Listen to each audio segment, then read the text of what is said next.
আল্লাহর দরবারে শুকরিয়া কোটি কোটি যে আজকে জান্নাতের বাগানে ঢোকার জন্য ছেলেরা ঠেলাঠেলি করছে, ঝগড়া করছে। বলুন আলহামদুলিল্লাহ। এটা আল্লাহর শুকরিয়া। এই ছেলেরা এখানে বসার নয়, এদেরকে দুনিয়া এত ঘোল খাইয়েছিল, এরা তো অন্য জায়গায় আড্ডা দিয়ে বেড়াতো। আজ আল্লাহ দরবারে শুকরিয়া, রাস্তায় ঠেলাঠেলি চলছে, এখনো জায়গা হচ্ছে না। এটা কি আল্লাহ শুকরিয়া নয়? আল্লাহ আমাদেরকে পরিবর্তন হওয়ার তৌফিক দেন। বলুন আল্লাহুম্মা আমিন। মনে রাখবেন, এই দুনিয়া আমাদের জন্য চিরস্থায়ী নয়। আজ আছি কাল নাই, চলে সবাইকে যেতে হবে। এই পৃথিবীতে হাজারো ধর্ম আছে, কোন ধর্মের পক্ষে বিপক্ষে কথা বলার কোনো ইন্টারেস্ট আমার নাই। আমি এসেছি, আমাকে আল্লাহ যে ধর্ম মিলিয়েছে, শুকরিয়া আল্লাহর কাছে। ইন্না দীনা ইনদাল্লাহিল ইসলাম। মহান স্রষ্টা রব্বুল আলামিনের কাছেও মনোনীত পছন্দনীয় ধর্ম হলো ইসলাম। সেই ধর্ম আল্লাহ আমাকে মিলিয়েছে, আমাদেরকে মিলিয়েছে। যারা যারা খুশি জবান খুলে চিৎকার দিয়ে বলুন আলহামদুলিল্লাহ। বাকি কে কি করছে না করছে তার পছন্দ, তার আস্থা তার কাছে। আমাদের অন্য কাউকে নিয়ে অ্যালার্জিও হয় না, আর কারো বিরোধী করার শখ নেই। কিন্তু এই সমাজে একদল মানুষ বেরিয়েছে যাদের সর্বসময় ইসলামে অ্যালার্জি হয়। আমাদেরকে নিয়ে তাদের বড় অ্যালার্জি। একদল মানুষের তো পেটই চলে মুসলমান নাম নিয়ে, দিন রাত মিডিয়াতে মুসলমান মুসলমান মুসলমান মুসলমান মুসলমান মুসলমান মুসলমান মুসলমান মুসলমান, তাদের পেটটা পর্যন্ত চলে। আলহামদুলিল্লাহ, এই মুসলিম ওয়ার্ডটাতেই পেট চলছে। আল্লাহ কি নিয়ামত করেছে মুসলমানদের, বলুন সুবহানাল্লাহ। সবার লক্ষ্য আমাদের দিকে। ইরা কি করছে, ইরা কি করছে, ইরা কি করছে।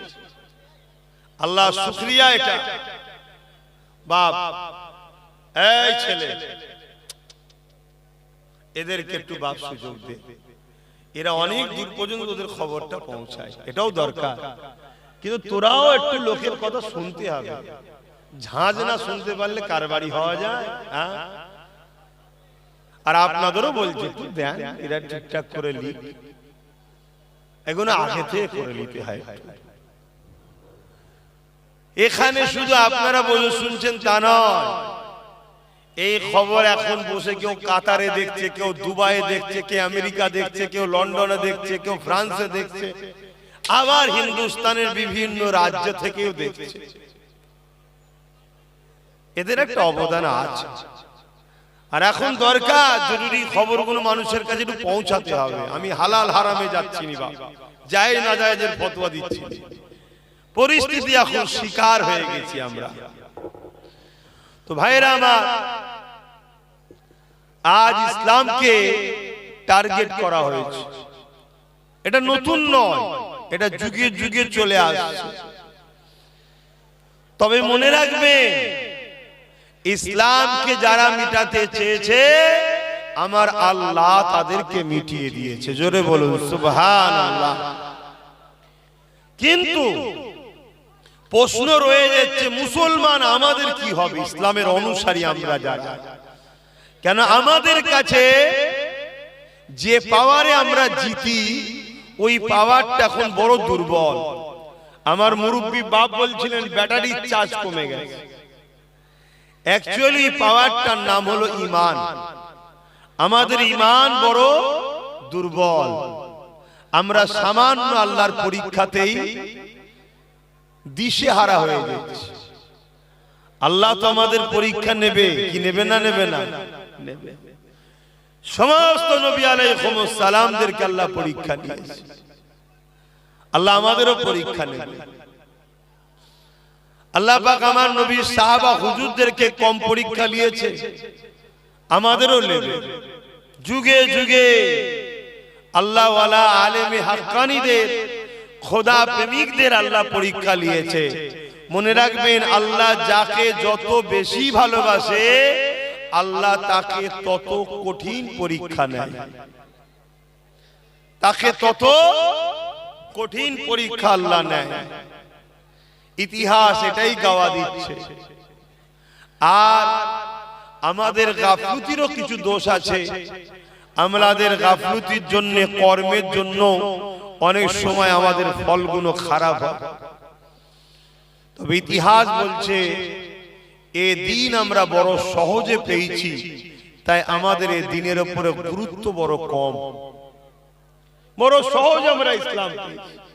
জন্ম নিয়ে চারিদিকে মসজিদ দেখছি, জন্ম নিয়ে চারিদিকে আলেম উলামা, মাদ্রাসা, জলসার মাহফিল, দাড়ি টুপি আমরা জন্ম নিয়েই দেখছি। এজন্য আমাদের এই ধর্মের উপরে গুরুত্ব বড় কম। কিন্তু মনে রাখবেন, এই মসজিদ, এই মাদ্রাসা, এই দাড়ি, এই টুপি, এই কোরআন, এই ইসলাম এত সহজে আসেনি, কম জুলুম হয়নি। ইতিহাসের পাতা গাওয়া দিচ্ছে লাখো লাখো মা সন্তান হারা হয়েছে, বাপ সন্তান হারা হয়েছে, লাখো লাখো বাচ্চারা এতিম হয়েছে, লাখো লাখো মায়েরা বিধবা হয়েছে, টন টন মন লক্ষ রক্তেতে জমিন লাল হয়েছে, নদীর পানিগুলো রক্তে মুসলমানের লাল হয়েছে। বাগদাদের জমিনে বড় বড় সব রাজপ্রাসাদ তৈরি করেছে মুসলমানদের মাথার খুলিকে কেটে।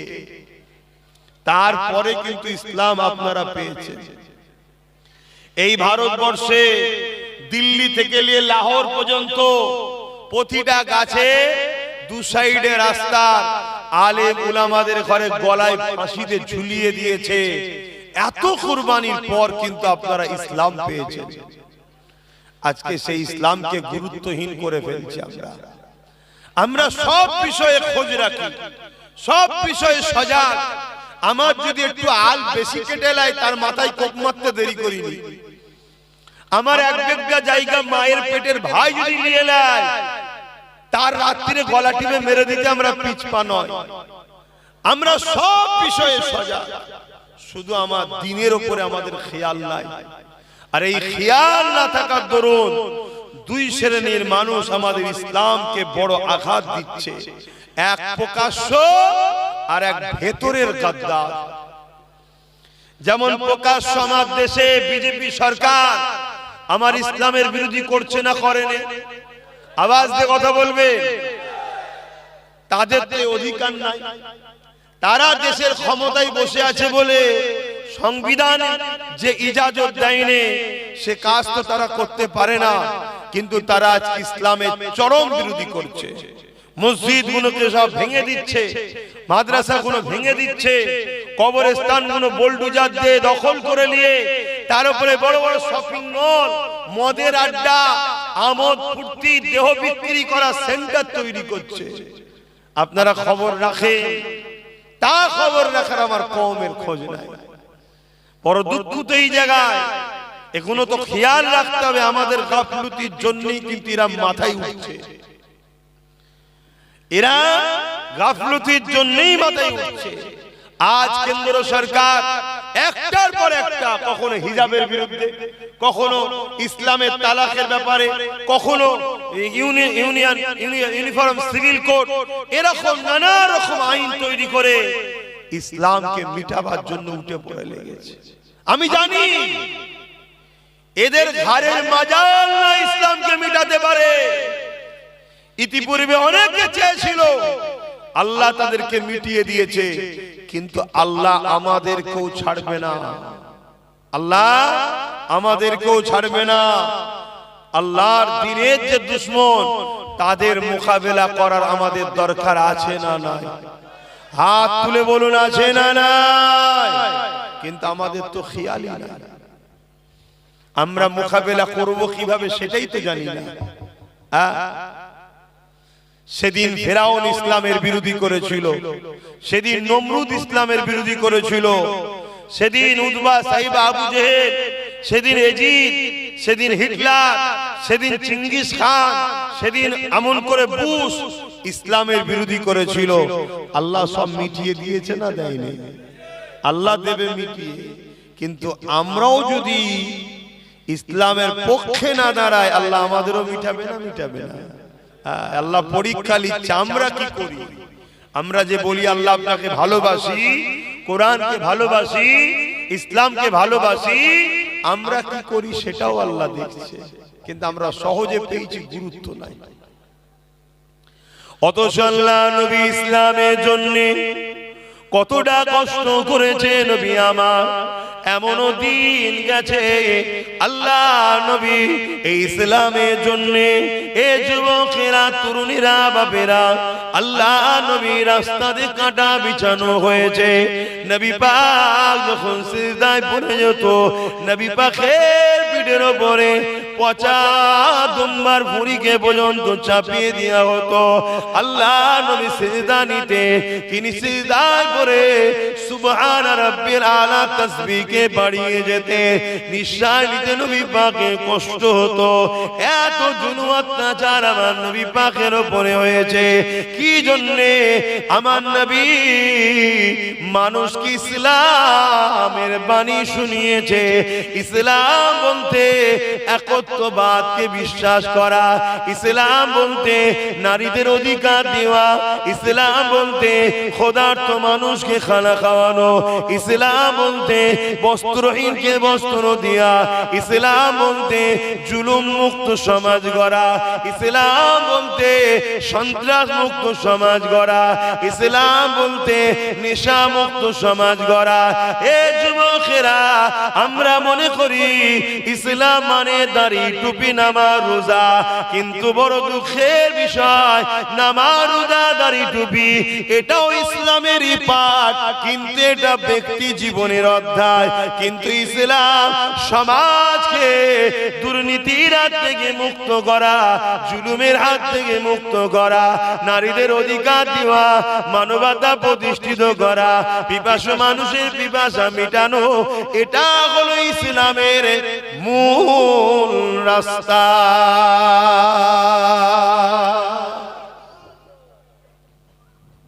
পৃথিবীতে যুগে যুগে একদল লোক আছে যারা ক্ষমতার জোরে মানুষের প্রভু হওয়ার স্বপ্ন দেখে। শুনছেন তো আপনারা? ক্ষমতার জোরে মানুষের প্রভু হব, মানুষকে কৃতদাস দাসী বানাবো, মানুষকে গরিব বানাবো, ভিক্ষা দেবো, খাবে, আমার দাসত্ব করবে, মানুষের ঘরের বেটি আমার ভোগের পাত্রী হবে। এই রকম মেন্টালিটির যুগে যুগে একদল ক্ষমতাশালী লোকেরা মাথা তুলেছে। আর এই ক্ষমতাশালী লোকেদের যুগে যুগে ইসলাম নামক রশ্মির কাছে তাদের অন্যায়টা মিটে গেছে। জোরে বলুন সুবহানাল্লাহ। তাই তারা যুগে যুগে ইসলামের আলোকে বন্ধ করার চেষ্টা করেছে। হাজারো দিক দিয়ে তারা মনে করে মুসলমানকে মেরে দিলে ইসলাম শেষ, কিন্তু তারা জানে না আমেরিকার জর্জ ডব্লিউ বুশ বলেছিল ইসলামকে মিটিয়ে দেব, মুসলমান আমেরিকায় রাখবো না, ভিসা দেব না।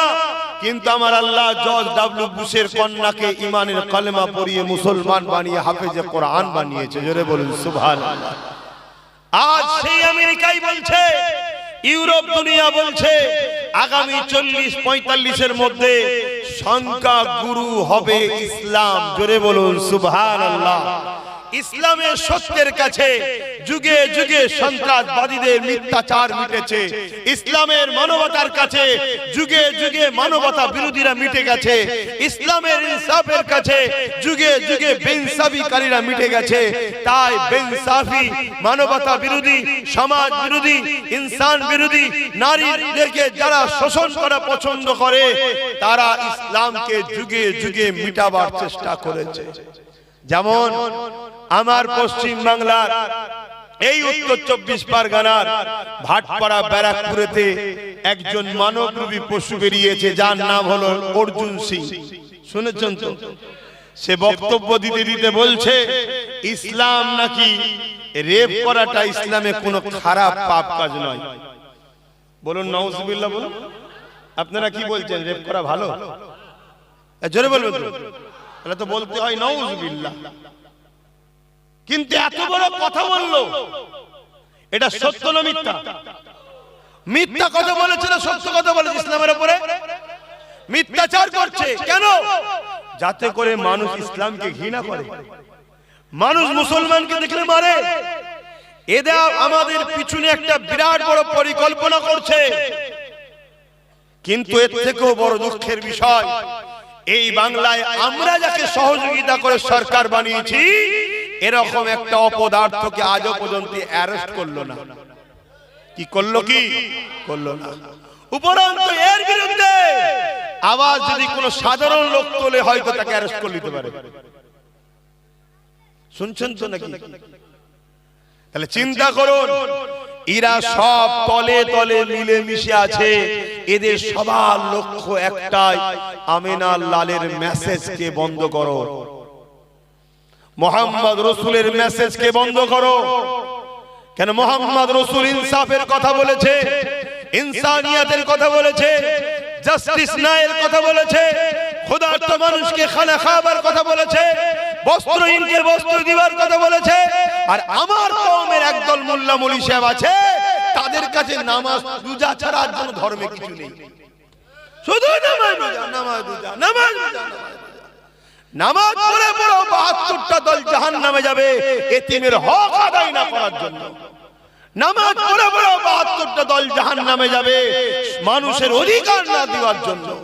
তাহলে নামাজ যেমন আছে, এতিমের অধিকারের কথাও আছে।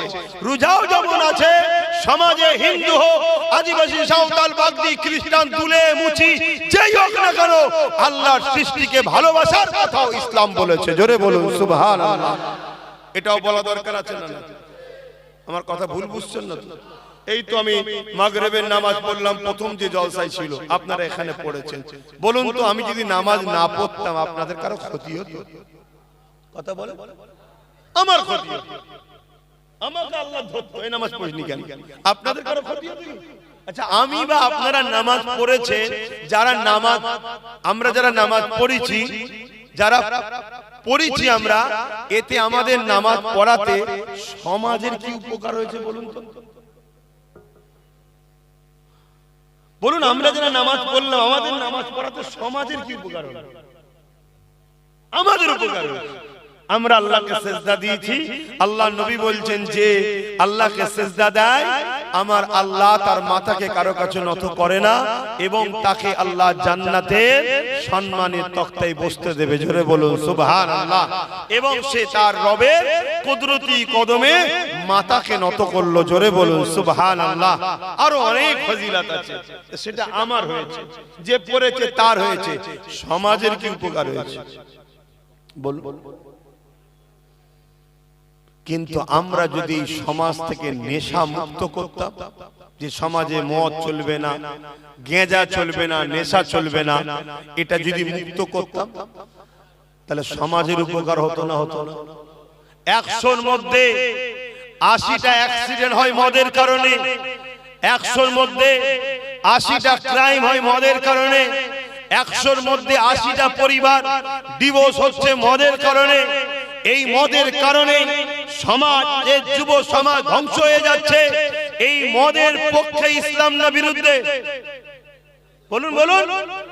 তাহলে এই মদটাকে বন্ধ করার জন্য আমাদের দায়িত্ব নেওয়া দরকার আছে না? না, এইটালে কখন ভাববেন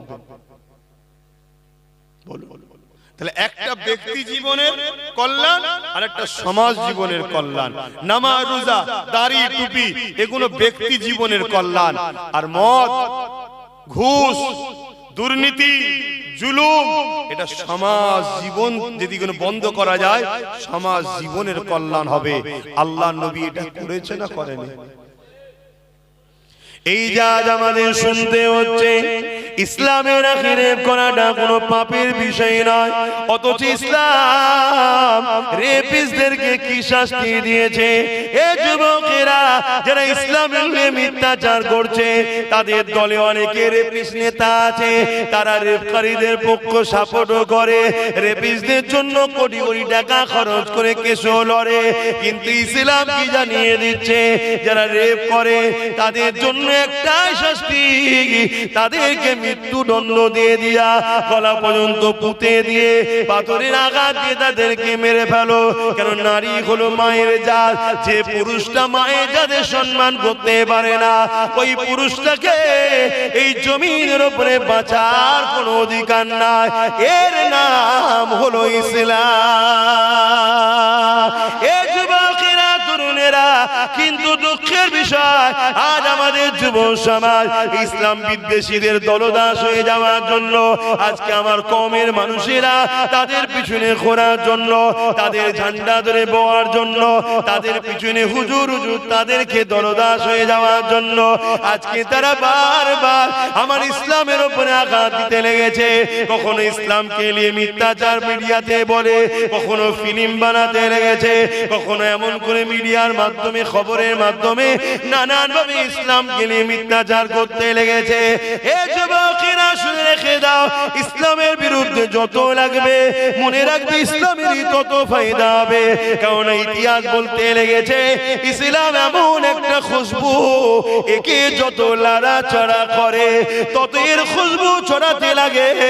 যে আমেরিকা, যে ইউরোপ দুনিয়া ইসলামকে মিটাতে চেয়েছিল, তাদেরই ঘরের ছেলেরা দলে দলে দলে দলে ইমানের কলেমা পড়ে ইসলামের ছায়া তলে এসে গেছে।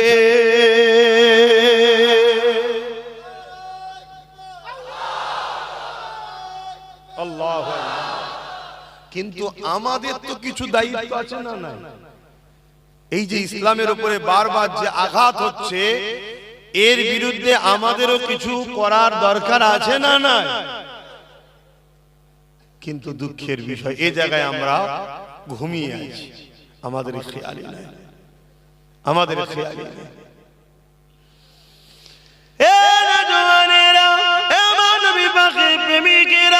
আল্লাহ নবী কত কষ্ট করে দিন ইসলাম কায়েম করেছে।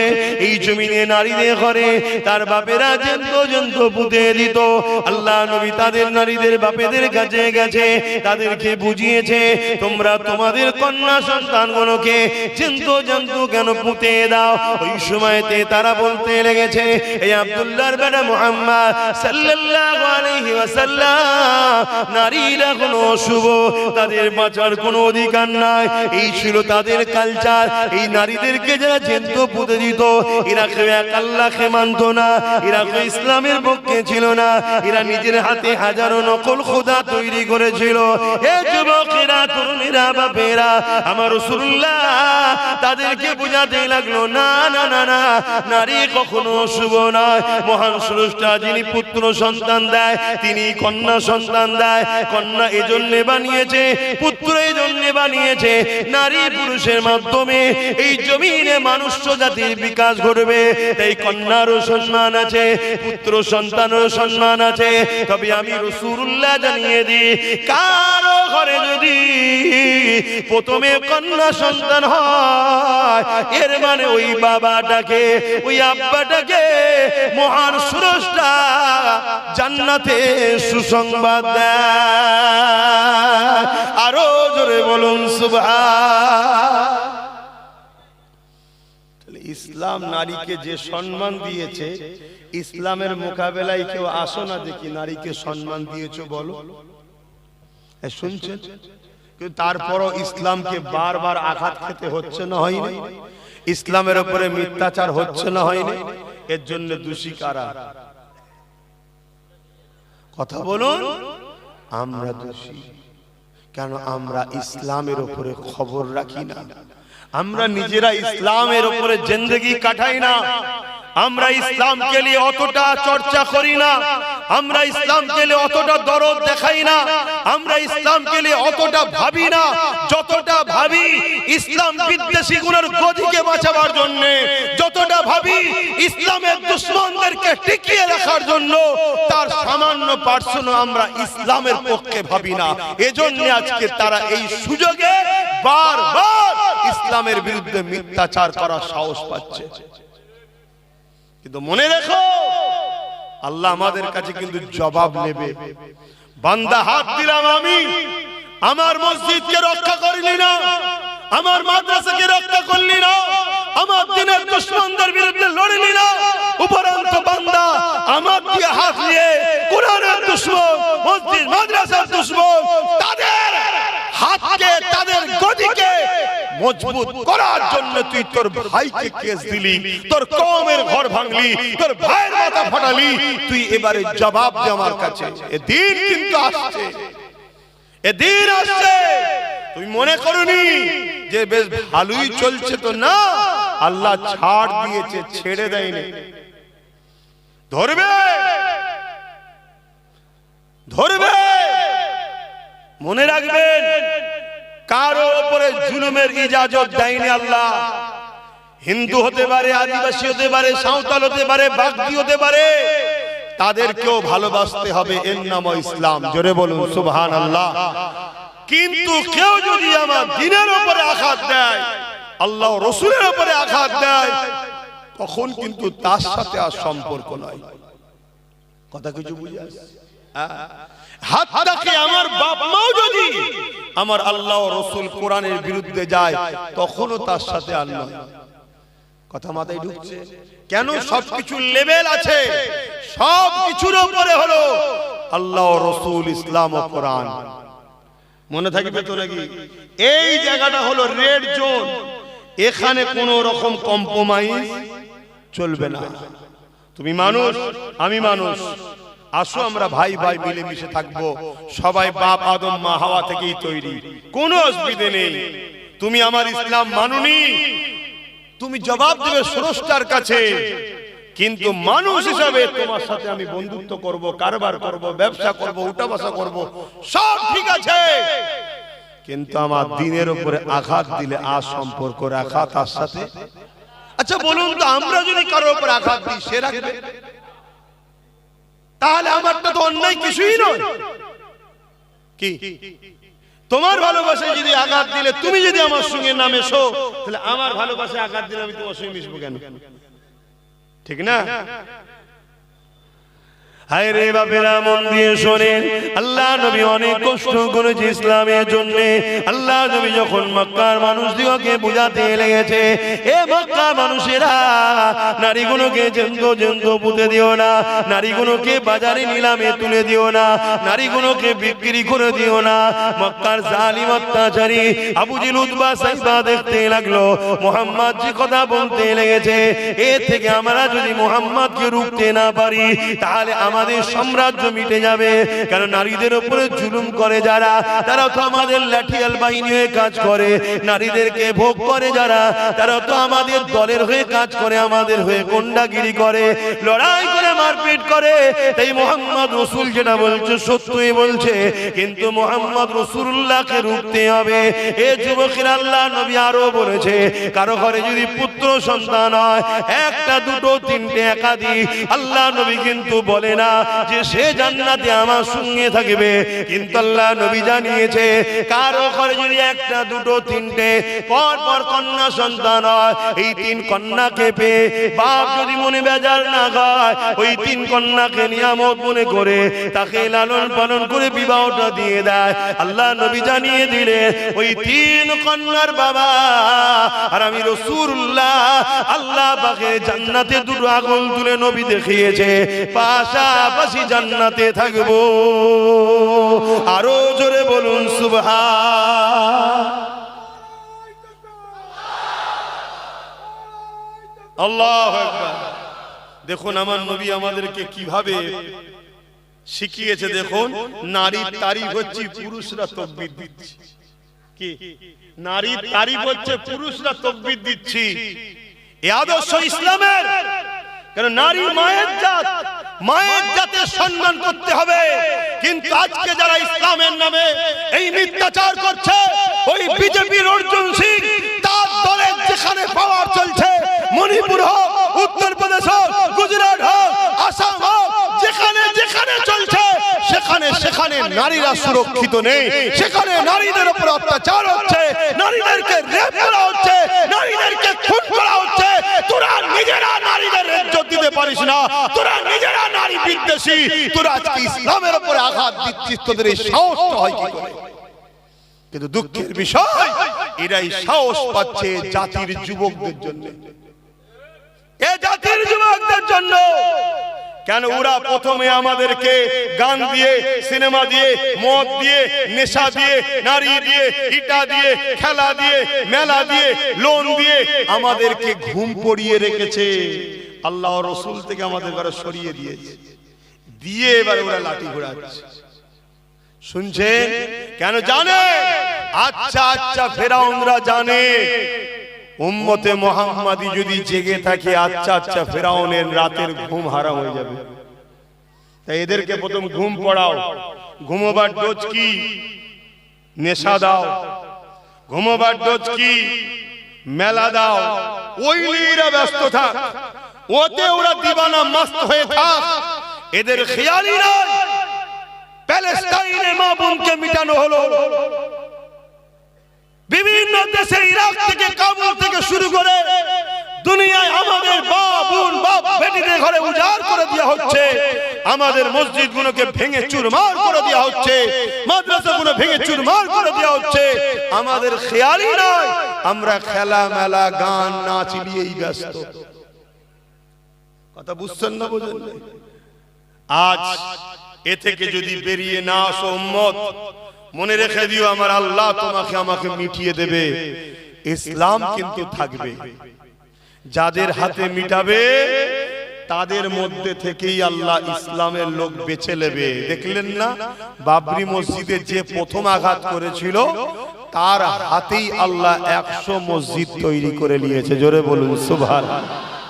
আজকেরই তো সেই দিন, 1992 6 ডিসেম্বর একদল উগ্র হিন্দুত্ববাদী সন্ত্রাস ভারতবর্ষের 550 বছরের ঐতিহাসিক মসজিদ বাবরি মসজিদ, সেই মসজিদ বাবরের নামে তৈরি, কিন্তু মসজিদটা বাবরের নয়, বাবরের বাপেরও নয়। মসজিদ হলো রব্বুল আলামিন আল্লাহ। জনগণের টাকা, ইসলাম প্রেমীদের টাকায় এই ঘরও সেদিন তৈরি হয়েছিল। সেই ঘরকে জোর করে এই 6 ডিসেম্বর 1992 একদল উগ্র হিন্দুত্ববাদী সন্ত্রাসরা মসজিদকে শহীদ করে দিল। মসজিদ শহীদ হয়ে সেই দিন ভারতের মুসলমানকে মেসেজ দিয়েছিল, তোমরা আমার কাছে না আসার দরুন আজ আমাকে ছিলিবিলি খেলা হলো, তোমরা আমাকে পিয়ার না করার দরুন আজকে আমাকে নিয়ে এরা শহীদ করলো। তোমাদের জন্যই আজ আমাকে এরা টুকরো টুকরো করলো, আমার ইটগুলোকে খুললো, আমার ঢালাইগুলো ভাঙলো, আমাকে এরা জমিনে মিশিয়ে দিল। এ উম্মতে মুহাম্মাদি, আমি মসজিদ কিয়ামতের দিনে তোমাদের বিরুদ্ধে নালিশ জানাবো যে আমাকে শহীদ করা হয়েছিল। উম্মতে মুহাম্মাদি ঘুমিয়ে থাকার কারণে সেই দিন বাবরি শহীদ হয়ে আমাদেরকে জাগিয়েছিল। ওটা তোমরা যদি ঘুমাও, আমার মতো হাজারো বাবরি শহীদ হয়ে যাবে, কিন্তু এ জাতের এখনো ঘুম ভাঙেনি। গত 8 বছর ধরে আমি চিল্লাচ্ছি ওয়াকফ চলে যাচ্ছে। আপনারা সাক্ষী আছেন তো নাকি? চিল্লিছি হাঁকি না, হাত তুলে বলুন চিল্লিছি হাঁকি না। 8 বছর ধরে আমি চিল্লাচ্ছি ওয়াকফ যাচ্ছে, ওয়াকফ যাচ্ছে, ওয়াকফ যাচ্ছে। হাতির চিবাবার দাঁত আলাদা হয়, দেখাবার দাঁত আলাদা হয়। আমার রাজ্য সরকার হাতির মতো পাঠ করেছে, দেখিয়েছে আলাদা দাঁত, চিবিয়েছে আলাদা দাঁত। টাকার ইপিট আর উপিট, টয়লেট শুকিয়ে যাক আর কাঁচা থাক, শুকনো দিকটাও টয়লেট, কাঁচাটাও টয়লেট। অতএব দিদি মুদির মধ্যে পার্থক্য কিছু নেই, দুটো টয়লেট টাইপেরই। যেদিক দিয়েই দেখো একই জিনিস, টাকা রিপিট আর উপিট। এটা বোঝাবার জন্য বলছি রে বাবা, শুনছেন তো নাকি? যেদিক দিয়েই দেখো টাকা রিপিট আর উপিট, একই জিনিস। কিন্তু দুঃখের বিষয়, আজ 8 বছর ধরে চিৎকার দিচ্ছি, জাতি ওঠো, জাগো, বোঝো, যাত্রার হাতে পাওয়ার তুলে দিওনি। তোমার লিয়া পাওয়ার নিয়ে তোমার শিল, তোমার নুরা, তোমারই মসজিদ ভাঙলো, তোমার কবরস্থান ভাঙলো, তোমার খানকা ভাঙলো, তোমার কবরস্থান ভাঙলো। আল্লাহ তোমায় ছেড়ে দেবে না গো। এটা তো তোমাকে আল্লাহ দিয়ে পরীক্ষা নিচ্ছিল, দেখি কি করে। কাল আল্লাহ এমনও শাস্তি দিতে পারে তোমাদের ঘরে, তোমাদের এই ভোটের পাওয়ারটাই আল্লাহ কেড়ে নিতে পারে, এদের দ্বারাই করিয়ে দেবে। তখন তুমি হয়ে যাবে কি? তখন তুমি হয়ে যাবে কি? সমাজে যেমন কুকুর মারা গেলে মারলে কেস হয় না, তুমি মরলে মারলেও কেস হবে না, কেন কুকুরের ভোট নেই, তোমারও ভোট নেই। এই কথা কি খারাপ লেগে গেল? ক্যান্সার হয়েছে না, কেমো তো মারতেই হবে, তাতে চুল যাই যাক, জানটা তো বাঁচো। বোঝো আমার কম, এখনো আল্লাহর পক্ষ থেকে গজব আমাদের উপরে আসেনি। যদি গজব এসে যায় সেদিন আর তওবাও কবুল হবে না। এখনো সময় আছে, লা তাকনাতু মির রাহমাতিল্লাহ, আল্লাহর রহমতের উপরে ভরসা করো। যে পাওয়ারে তারা আমার মসজিদ মিটাচ্ছে, যে পাওয়ারে তারা আমার মাদ্রাসা খানকা মিটাচ্ছে, যেমন লোহা না হলে লোহা কাটা যায় না, ওই পাওয়ারে আমাদের অংশীদারি হতে হবে, ওই পাওয়ারে আমাদেরকে ভাগীদারি হতে হবে। আমি হুজুর নাই নামলাম না, ইনি মৌলানা সাহেব নাই নামলো না, উনি ইমাম সাহেব নাই নামলো না, কিন্তু আমার ভাইটা নেমেছে। ইনার ভাই যদি নামে নামো, ইমামের ভাই যদি নামে নামো, তোমরা নামো, নেবে পাওয়ার তৈরি করো। যে পাওয়ারে ওরা আমার মসজিদকে তালা মারছে, ওই পাওয়ার তৈরি করে আমরা তালা খুলবো। যে পাওয়ারে কবরস্থানে বুলডোজার চালাচ্ছে, ওই পাওয়ারে কবরস্থানের উপরে যে কারখানা করবে সব দখল করা হবে। এর জন্য আমাদেরকে পাওয়ার তৈরি করার দরকার আছে না নাই? জোরে বলা আছে না নাই? ভাবো আমার কম, কিন্তু তোমাকে তো ডাকছে ডান দিক থেকে, বাঁ দিক থেকে, সামনে থেকে, পিছন থেকে, নতুন করে হাজারো দরদি বেরোবে। আসো আমি তোমায় দেখবো, আসো আমি তোমায় দেখবো, আসো আমি তোমার করব। আবার নতুন করে কড়া থেকে উঠে চুলোই পড়ে যাবে না তো? কেন এ কম তো বড় লোভের মধ্যে পড়ে গেছে।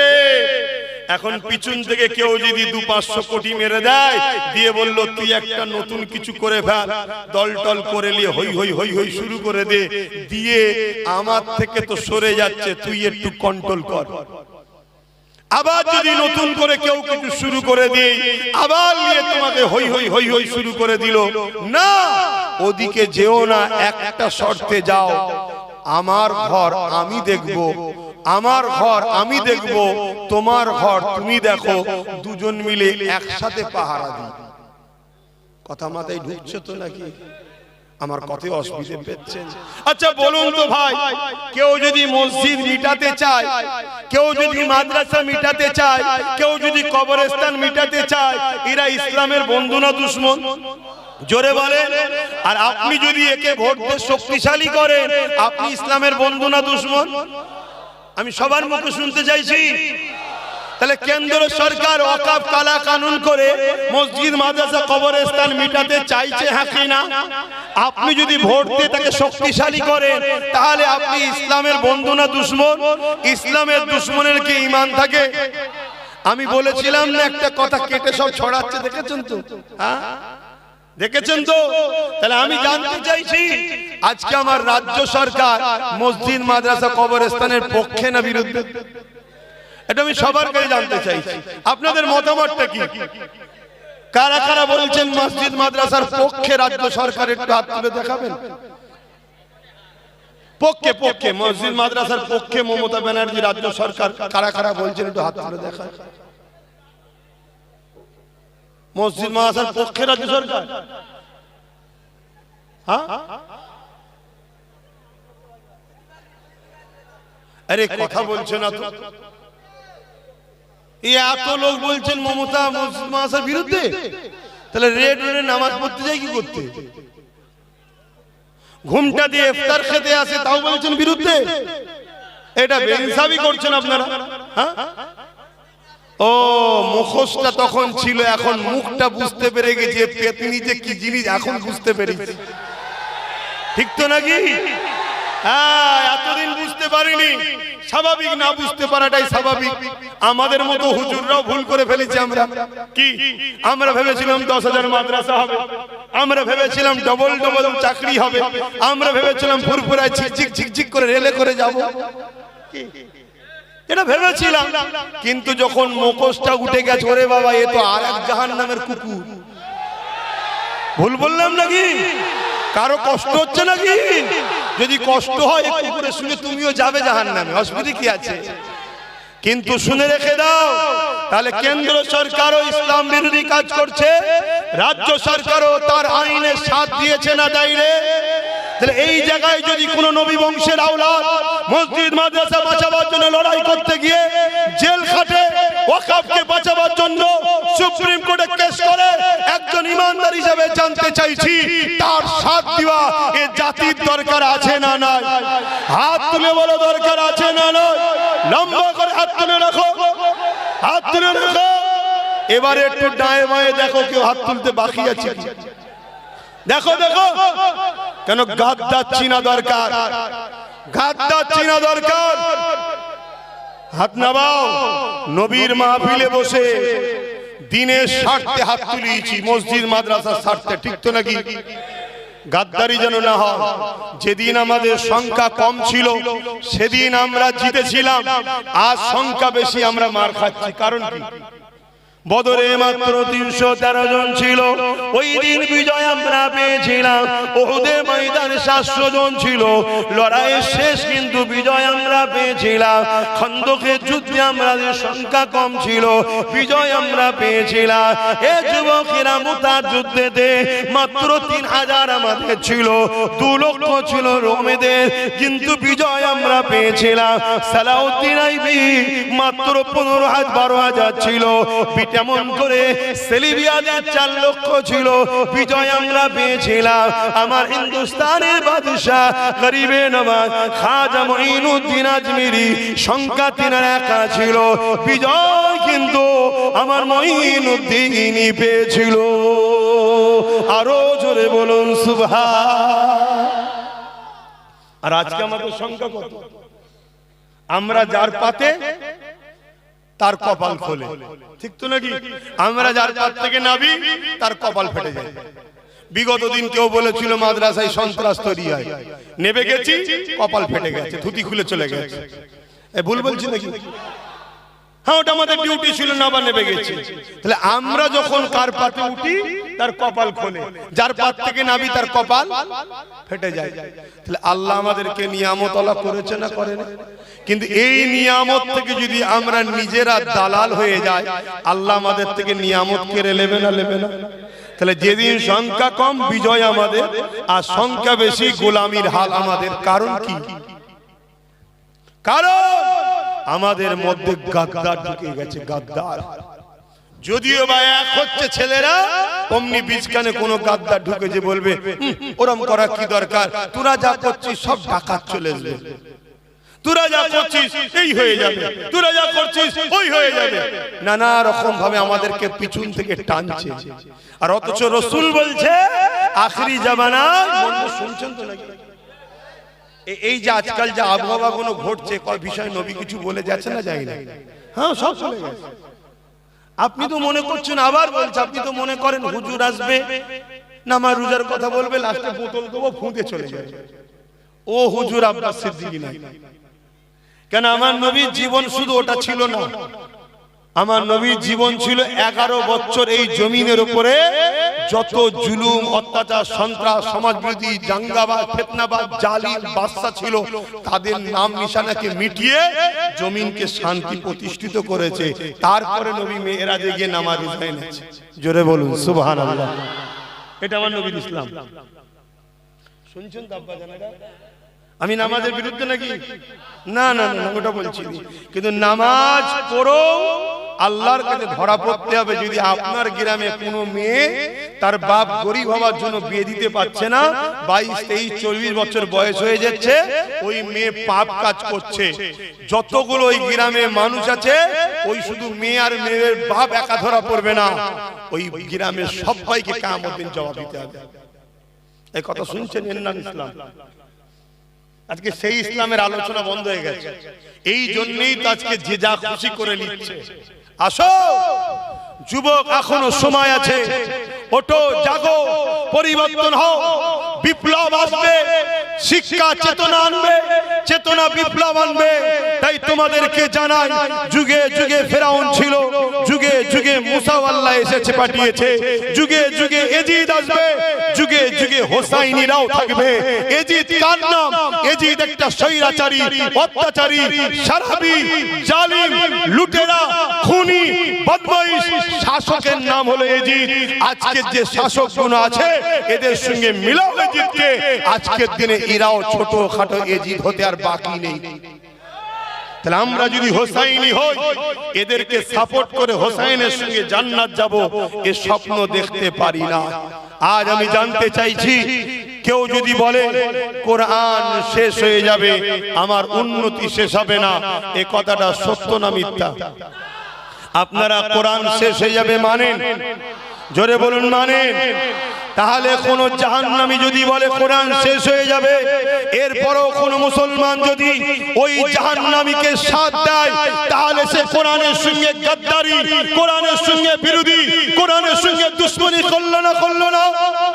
তুমি কোরআন মানুনি আলাদা বিষয়, তুমি কোরআন মানুনি আলাদা বিষয়, তুমি কোরআন মানুনি আলাদা বিষয়, কিন্তু কোরআনের বিরোধী করার অধিকার তোমার নাই, ঠিক না বেঠি? যেমন আমি অনেক ধর্মের গ্রন্থ মানি না, আমি মানি না, কিন্তু তার বিরোধী করার অধিকার ইসলাম আমাকে দেয়নি। কেন? সেটা কারো পছন্দ, কারো ভালোবাসা। তাহলে তুমি কোরআন মানুনি আলাদা বিষয়, কিন্তু তুমি কোরআন শেষ হয়ে যাবে এই বলার অধিকার তোমার নাই। যখনই তুমি বলেছো, তোমাকে সাপোর্ট করা ইসলামে হারাম হয়ে গেছে। কেন? ইসলাম আমাদেরকে পরীক্ষা নেবে। আল্লাহ নবী বলছে, তোমাদের জানের থেকে বেশি আল্লাহ রসুলকে ভালোবাসতে হবে। তোমার বাপ যদি আল্লাহ রসুলের বিরুদ্ধে যায়, তুমি যদি তার পক্ষপাতিত্ব নাও, মনে রেখে দিও, ওই বাপের হাতে আল্লাহ তোমাকে মিটাবে। তোমার সন্তান যদি আল্লাহ রসুলের বিরুদ্ধে যায়, তুমি বাপ যদি সন্তানের পক্ষপাতিত্ব নাও, ওই সন্তানের হাতে বাপকে মার খাওয়াবে, বেউজ্জতি হতে হবে। আজকে দেখবেন অনেক সন্তান বাপকে মারে। ভালোভাবে ঠান্ডা মাথায় চিন্তা করবেন, ওই বাপ সন্তানকে আল্লাহ ও রসুলের থেকে প্রাধান্য বেশি দিয়েছে। এটা সূরা বাকারাতে আল্লাহ বলছে। আমার কথা মাইকের আওয়াজে বুঝতে পারছেন? যেমন উদাহরণ দিয়ে বলছি, অনেক বাপ আছে, অনেক মা আছে, ছেলে রাত 12টার সময় এসেছে, ফজর বেলা ঘুমিয়ে আছে, বাপ মা তাকে তোলে না, উপরন্তু বলে, আহা ছেলেটা রাত জেগে এসে একটু ঘুমো। তাহলে আল্লাহ ও রসুলের থেকে ছেলেকে বেশি প্রাধান্য দিল না? দিল না? তো ওই ছেলের হাতে বাপ মা মার খাবে না তো কে খাবে? যদি বাপ ওই ছেলেকে যদি তুলে দেয়, আগে আল্লাহর কাজ দেখবেন, ওই ছেলেকে আল্লাহ এমন গোলাম বানাবে, ও বাপ মার পায়ের গোড়ায় বসে থাকবে। সব কন্ট্রোল কার হাতে? সব কন্ট্রোল নিয়ন্ত্রণ কার হাতে? ঠিক তেমনি আপনি কারোর সঙ্গে ব্যবসা করছেন, কোটি কোটি টাকা লেনদেন চলছে, সে যে কোনো ধর্মের হতে পারে, করুন, ইসলামে নিষেধ নাই। কিন্তু সে যদি একদিন আপনার ইসলামের বিরোধী করে, এরপরও যদি আপনি তার সাথ দেন, তার মানে আপনার কাছে পয়সাটা আল্লাহ রসুলের থেকে আগে, বিজনেসটা আল্লাহ রসুলের থেকে আগে, আপনাকে আল্লাহ ওই বিজনেস পার্টনারের হাতেই শেষ করবে। ঠিক তেমনি যখন কোন শাসক জালিম ইসলামের বিরোধী কথা বলবে, আপনি যদি তার সাথ দেন, তখনই আপনার বুঝে লিয়া দরকার, আল্লাহ তার হাতেই আপনাকে মিটাবে। শুনছেন? হে দাদা হুজুরের ভক্ত মুরিদরা, আমার নবীর উম্মত উম্মতিরা, সেদিন আপনাদের ভেবে লিয়া দরকার ছিল, সেই দিন ভেবে লিয়া দরকার ছিল, যেদিন ব্রিটিশরা যে সাহস পায়নি, স্বাধীনতার পর থেকে কোন সরকার যে সাহস পায়নি, দাদা হুজুরের বাড়িতে রাত্রিরে পুলিশ পাঠিয়েছিল যে শয়তানটা, সেই দিন ভেবে লিয়া দরকার ছিল যে এ শয়তান আমাদের নয়। যদি সেদিন ভেবে নিতেন, তাহলে আজকে এই দিনটা শুনতে হতো না যে ওয়াকাফের জন্য দিল্লি গিয়ে চিল্লাও। সেদিন যদি ভেবে নিতেন, আজকে এই কথাটা শুনতে হতো না যে কেন্দ্র সরকারের আইনকে আমিও মেনে নিলাম। শুনছেন তো নাকি? আজকে এই ভারতবর্ষে একটা রাজ্য আছে তামিলনাড়ু, নাম কি? তামিলনাড়ু। সেখানে মুসলিম মাত্র 5%। কত পার্সেন্ট? আর আমরা পশ্চিমবাংলায় 40%। সহমত? সহমত? হ্যাঁ, আমরা 40%। অত সহজ নয়। আর না হয় এমনি দুলাভাই দুলাভাই করে আমাদের ঘরে ভোটের সময়, এই কারণে। কিন্তু আমরা বোকা তো, আমরা সামান্য পয়সায় বিক্রি হয়ে যায়। আমরা একবারও বলিনি পার্টনারে আসবো, পার্টনার এলো আমাদের ঘরে, এটা বলি না আমরা। এই চেতনাটা করিয়েছে সমাজকে কে? বলুন, সমাজকে এই রাজনীতির চেতনাটা শিখিয়েছে কে? আমি কি বলছি বুঝতে পারো? সমাজকে এই চেতনাটা দিয়েছে কে? যে আমাদের ভাগীদারিতে আসতে হবে, চেয়ারে একটা পায়া রাখতে হবে। এটা এই জাতিকে ভাবিয়েছে কে?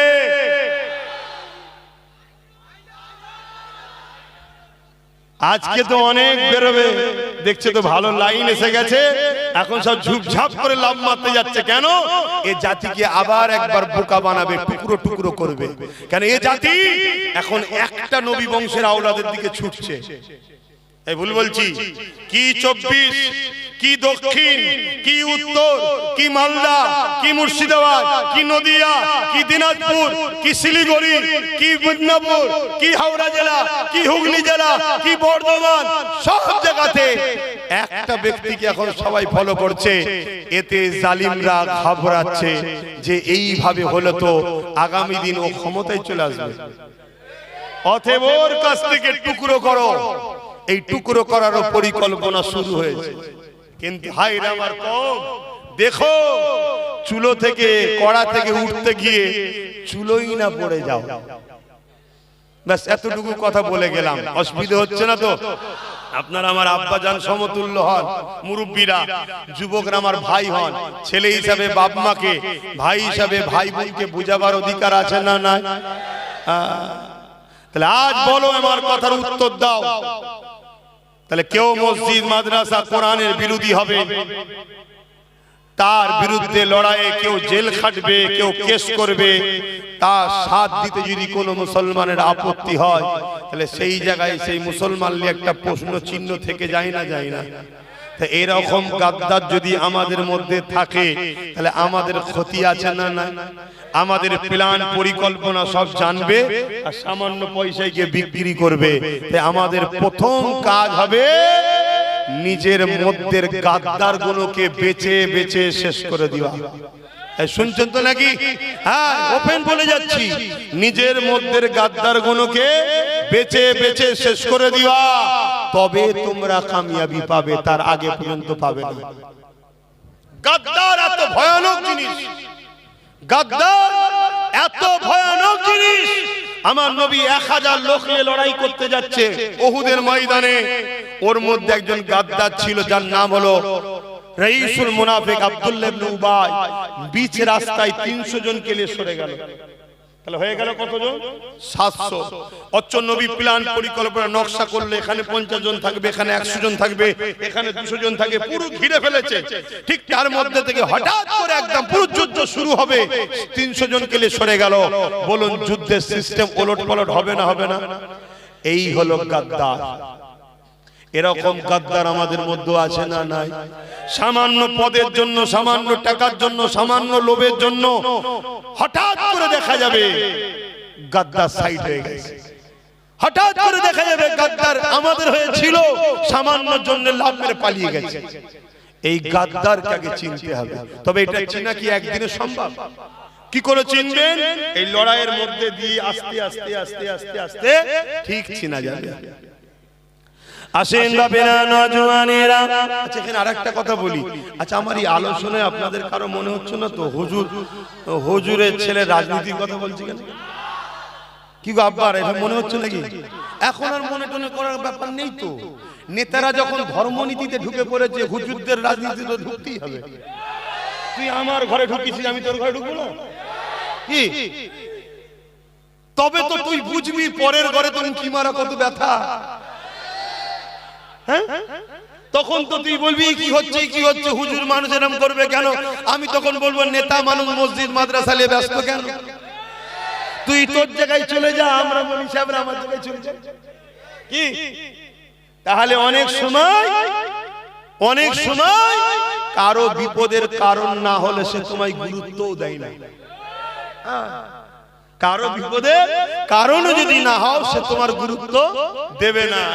অনেক সময় রাত 12টার সময় 1টার সময় ওই একটা ছোট্ট মশা ওই কিন্তু আচ্ছা আচ্ছা লোককে সাইজ করে দেয়। এই তোমরা সরে যাও না, হয়ে গেছে তোমার লাগানো, বসো না, শুনছেন তো নাকি? ওই রাত 12টা 1টার সময় ওই যে কানের গোড়ায় ছোট্ট একটা জিনিস কি বলেন, সারা রাতটা হারাম করে দেয় কি? কিন্তু জিনিসটা ছোট, ঠিক না? তা তোমাকে আমাকে ছোট মনে করছো তো কি হয়েছে? ঠিক টাইমে ঠিক জায়গায় করতে পারলে না সব সাইজ হয়ে যায়।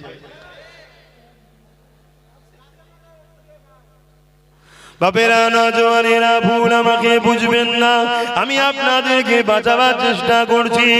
একদিকে আল্লাহ আমাকে আপনাকে দায়িত্ব দিয়েছে, হাত দিয়েছে বান্দারে গরিবদের সেবা কর, হাত দিয়েছে বান্দারে অন্যায়কে মিটিয়ে দে। আল্লাহ নবী কোরআন আল্লাহ পাক কোরআনে জানিয়ে দিলে কুনতুম খায়রা উম্মাতি উখরিজাত লিন-নাসি তা'মুরুনা বিল মারুফ ওয়া তানহাউনা আনিল মুনকার। আল্লাহ পাক কোরআনে জানিয়ে দিল, এ উম্মতে মুহাম্মাদি, আমি আল্লাহ তোমাদেরকে শ্রেষ্ঠ উম্মত করেছি। কেন আমরা শ্রেষ্ঠ উম্মত? আল্লাহ আমাদেরকে দুটো কাজ দিয়েছে। একটা কাজ হলো অন্যায় করো না, অন্যায়কে মিটিয়ে দাও। দ্বিতীয় কাজ হলো নাই করো, নাইকে প্রতিষ্ঠিত করো।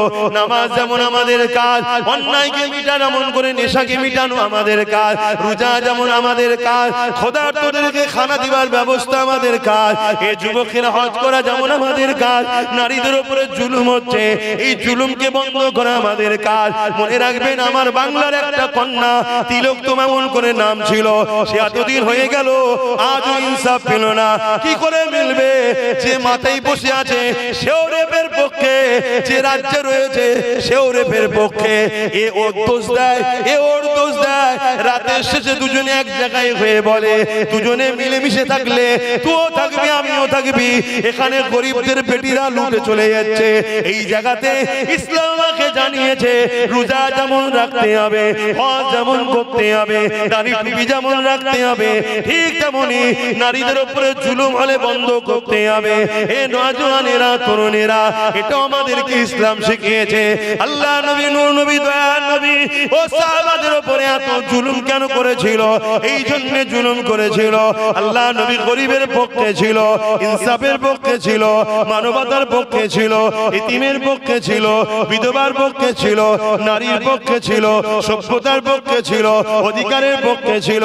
আর আবু জেহেল ছিল জুলুমের পক্ষে, আবু জেহেল ছিল মানবতার বিরুদ্ধে, আবু জেহেল ছিল নারী দেহ শোষণকারী, আবু জেহেল ছিল সন্ত্রাসের পক্ষে। এই জন্য আবু জেহেল দেখলো মুহাম্মদ রাসূলকে যদি রুখানা যায় তাহলে আমাদের সাম্রাজ্য মিটে যাবে। এ যুবকেরা, তরুণেরা, তাই তারা আমার রাসূলকে অনেক জুলুম করেছে, তারা আমার নবী সাহাবাদের উপরে অনেক জুলুম করেছে। এ যুবক এত জুলুম করেছে, গরম মরুভূমির উপরে নবী সাহাবাদেরকে শুইয়ে দিয়েছে।